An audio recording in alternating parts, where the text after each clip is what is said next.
Marybeth Bonacci. Because of her pioneering work, there are a number of outstanding chastity speakers, youth speakers out there today. She's been speaking on St. John Paul II's Theology of the Body to audiences all over the world. When we first met, it must be close to 20 years now, you were really the premier chastity speaker to youth, as I remember. At least my kids told me that. Yeah, that's and if they said it, it must be true. It must be true. When I started speaking to teens, I was 22, and teens were the only ones I had the nerve to speak to because I thought I had some moral authority. But the adults in the back of the room were coming up to me, the parents, the teachers, and saying, we need this. Not so much that don't have sex till you're married, but the whole larger picture, the theology of the body, our dignity, the dignity of our sexuality, the fact that we're conceived in love, that this is all about love. That doesn't stop when you turn 20. Theologically speaking, it's one of those fruitful ideas that have come down the pike in a long time, and it was brought by a pope. Exactly. Which is even nicer, really. It doesn't that make it nice? Internet dating has changed from the very beginning. How do you feel about it? I'm in favor of it, Yeah. especially for Catholics. Of course, it takes tremendous prudence.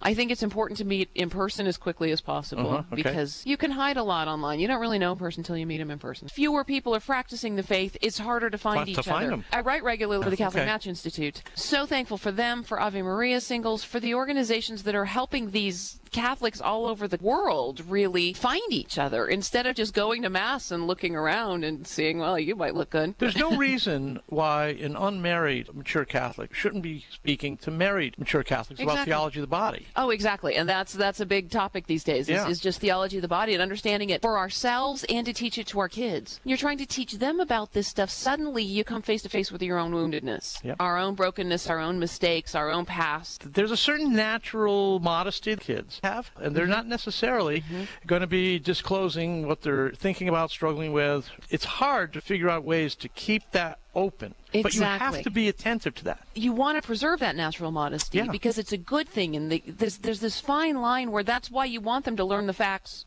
in the family, because it's a sacred space and it's a sacred topic. There's no understanding of that today, and so they're hearing everything out in the world, and then they're embarrassed to talk to their parents. Yeah, right. That conversation has to happen in the family. Right. It's okay to be embarrassed, but know that it's because this is sacred. It's because it's a good thing, not because it's bad. As you look at American Catholicism, are we doing better now than we were 25 years ago? It's a split. The bad is getting worse and the good is getting better. And then the chasm between is getting bigger. But I think so. We're right there in the middle, and we just got to keep pushing all to the to the good side.